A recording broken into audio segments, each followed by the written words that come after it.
I don't know, just being like a literary author, like your whole career is very hard to maintain. Yeah. And like you would have to be an established writer first to even get to that level. Yeah. I wanted it to do it like from jump. Like I was just like, it's still my dream to like write a book. Yeah. But I wanted to be at the Grammys from jump. Really? Of course, but that's how I feel like you have to start with that kind of naive like optimism or whatever, or vision, and then go all the way for it. But I would love to write a book too. I told my lady the other day, I was like, I'm definitely gonna write a book. She was like, that's the first time I heard that. I'm like, I'm definitely gonna do it. What do you mean? How long did it take you to make the album? It didn't take that long. Like I said, like a couple of the songs we had done, and then I had the idea to do the bookend with California at the top and Washington at the bottom. My lady's from Washington, so it just kind of fit. I was gonna say, as an Oregonian, I felt like we were a little left out there. Yeah, okay. You know, I was like, damn, we're not cool enough. Like, I know, you got at least in the middle, West Coast states, but you know, well, it's all wait good. till you hear album 2. Okay, that'll be for me and Jada. We'll see Oregon on the track list and we'll be like, we know who that's about. Yeah, I definitely peeped that. I actually do really like Washington. Me too. A lot. I think that became like a new favorite of mine. Absolutely. Can I Call You Baby? That one I also really love too. It feels like this is like an appropriate setting for it, in my opinion. Like coasting we'll have down. To come back and shoot the video. Do you want to be in the video too for that? A little video vixen moment? I'm just kidding. No. I mean, whatever works. I'm a big spirit person. I really believe that, especially with art, like, because why else would, if I could write a song that I love in 45 minutes, half an hour, I would do it all the time. Right. But I can't. And I really feel in those moments, it's just like we're just a vessel, and I'm sure it's like a flow state, right? I'm sure you get in that with like writing. There's definitely a difference between like the stuff that freely flows out of you and then the stuff that like you're not forcing out, but it's like it was hard to get out of you. Yeah. Like, I don't know, in journalism, there's like, we have TKs. It's like literally like capital T, capital K, and it's for it to come. Okay. So it's like when you don't know what you're going to write next, or it's like, I can tell in the process if I'm not really hitting it because there's hella TKs. I'm just like, I don't know what the fuck's going to go here. So you'll put TK and then you'll just keep going? Yeah. And sometimes in songwriting, like, I've taken a hook from something a song I don't like and made it like the bridge. Like, is that are you able to like recycle bars while you write? Yeah, low key. I feel like there are times where like I'll write something and like that's going to be the intro and I don't know it until at the end of the process. Cool. But it's funny that you brought that up. I wrote down like when we talked about Hold Your Hair and how much I like that song. And there was something that obviously the concept, like, it definitely sticks out to me, just like, we've been there, unfortunately. But when I was on your Instagram, you had a song called Too Late that you posted last April, and the lyric was, and I try to hold your hair, lovesick when it gets bad. So did that song, like, did you take that? Respect for going back and... This is how I do my research. Did you take that line from that song and make it into a whole new song with Hold Your Hair? Or what was the backstory? Opposite. I've had Hold Your Hair for a minute, and I don't know. I wrote it, and then we went on 2 tours. Me and my friends, we rented an RV. We did the West Coast in the spring, and then we did the South in the fall. And I had written that song at the top of the year because I was reworking a deal at the time, like all these different things. So that video was just kind of a nod of like, if anybody catches this line, it's still a great line, and it's kind of a little teaser. And I've always done that. We do that all the time. Because growing up, I mean, I don't know if it was like this for you, but again, like having YouTube at like 15, 16, like searching your favorite artists, like unreleased, and finding like unreleased leaks or whatever on YouTube. Like I would go through phases. All I listened to was music off YouTube. So I've always been big on that too. Do you do the whole like wipe your whole Instagram before you drop a project? I haven't done it. I was definitely gonna be on that for this, but at the same time, it's kind of like that's a lot of work. Like you have to go through. I mean, unless the powers that be, once how many Instagram posts do you have? Right now it's like 60 or 70 something maybe. Oh, okay, that's what I have like 400 something. So if that's I did cool though. That's cool because then you can go. I'm like in this middle ground where it's like, okay, he's definitely be archived this stuff, but I don't want to like go through it all, take all the time. No, I feel you. So I don't know. You also have vinyl to promote. Exactly. So you got to be active a little bit. Yeah, no, that's been all of our love child. It feels like being in a band again. Because when I first got out here, I was in a band, and it's nothing like it. It's just so much. I don't know. There's like the stakes are lower because it's not on you. It's more you're like a cog in this machine that you care about, and you're just expected to come and put your best foot forward and play your role. And if you do that well, everybody next to you is like, oh, I got to do my role well, and then you're watching that, so you're kind of like, it's great, it's a cool sense of accountability, and then it's all centered around getting people together, which is, again, like I said earlier, it's like, I don't know, connecting and being human and just kicking it is like, I want to do that for the rest of my life. And I feel like we're in a city that almost promotes the opposite as far as like hustle, or like, you come out here, the first word you hear is networking, and it's like, what does that even mean? Like, what does that mean? Like we go to all these places, and there's also this weird, like, you meet someone and they have this energy of like sizing you up and be like, what could I get out of you? And so then you're like, all right, I guess I should do the same thing. And it's like, if we all really came here for a thing that we love, that almost feels like the antithesis of what we should be doing. We should be hanging out and, like, I don't know. The way I feel when I go see one of my favorite artists or see artists I like, whoever's next to me at the show, I'm comfortable because I'm like, we both are here. We could be totally different, but we like this person or this band. And that's the one thing that, we could connect on.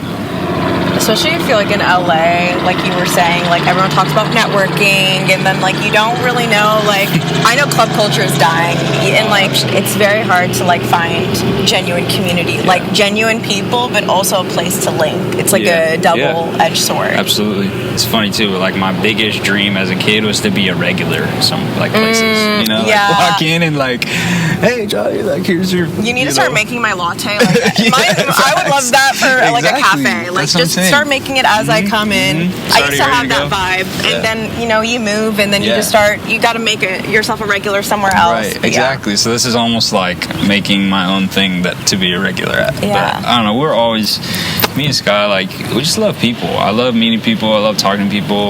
I think that like even like we're talking about this city, you're kind of on the defense, and so it's nice to kind of go meet people and be like, you don't have to be that way with me. Like, cool. Just drop your ego at the it's door. Cool. It's all good, But I get it too. Like I really do.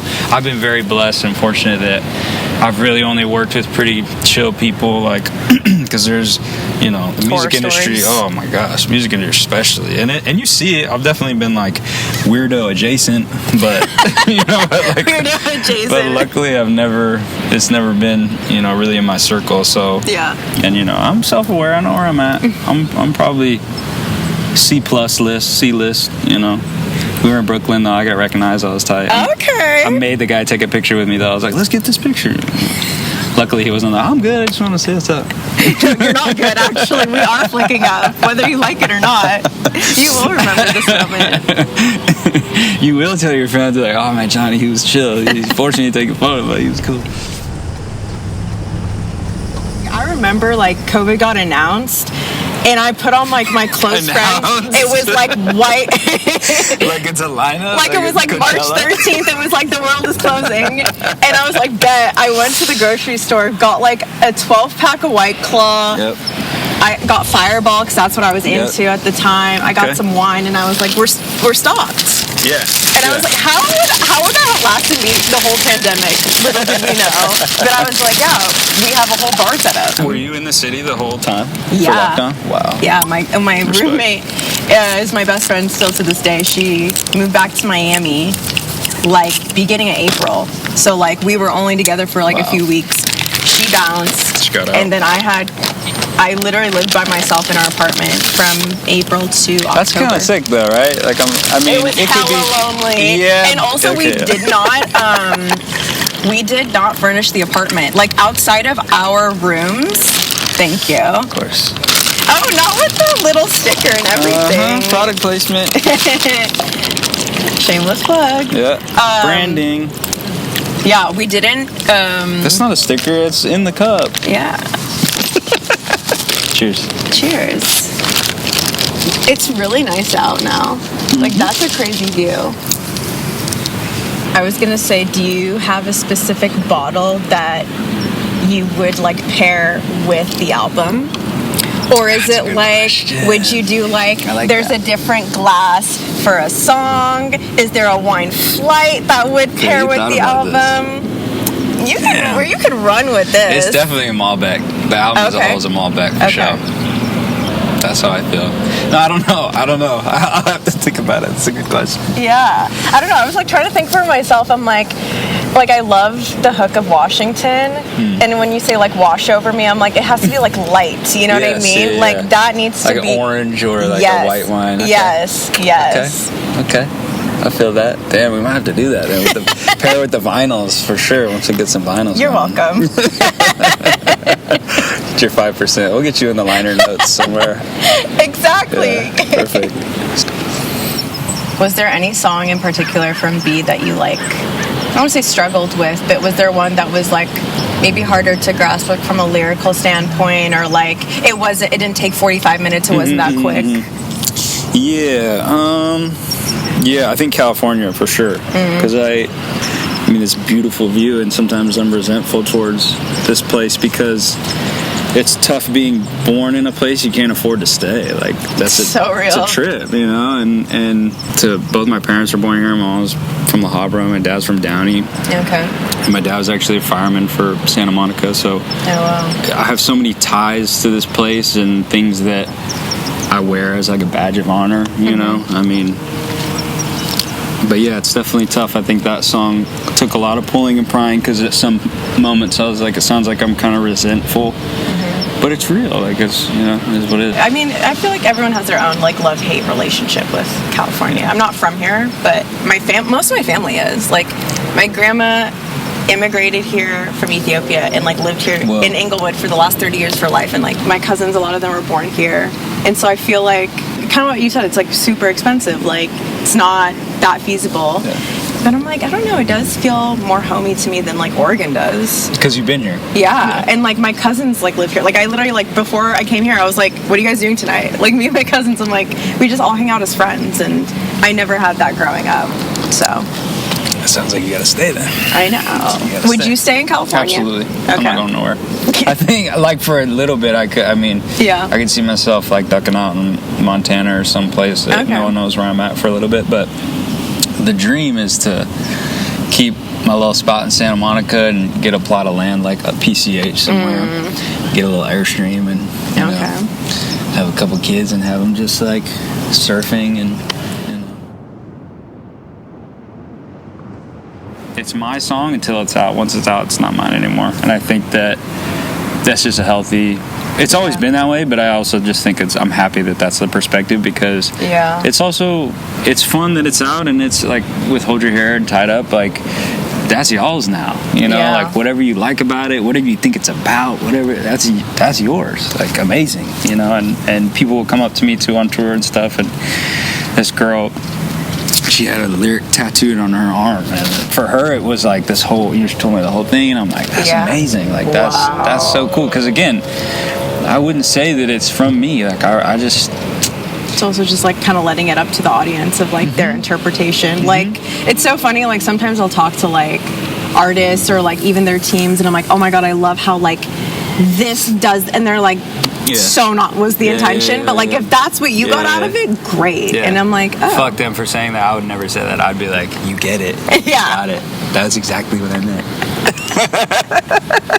I know, sometimes I'm like, damn, did I read into it too much? Am I like, is the AP English over annotating coming out? Exactly. But the subtext, no, they're I don't know, I think that I get it, but I'm also just like, you know, I don't know. Sometimes you got to leave things up to the like imagination. I'm like a goody two-shoes sometimes. Yeah, you're a rule follower? Yeah, I need to like break out of that. No, this is good because I need to get more into that, and so we can kind of do a little I was like telling someone, I was like, you know, when like, I was like, I'm not good at lying, you know, like I have a lot of integrity, which is good, but then sometimes like... You don't want to be good at that. No, I know, but like there are certain things, like for example, like if you're going to...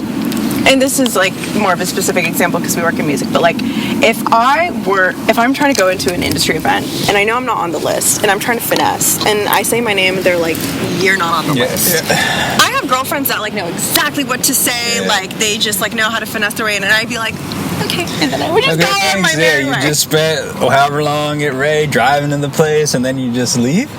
No, honestly, like everything has worked out in my favor for the most part because I think I have this delusion that like I feel like you look like you belong a lot of places, so I'm sure that helps. I mean that's great. Thank you. I'm glad that it feels that way because there are definitely times I try to be going places and I'm like, I think this is a stretch.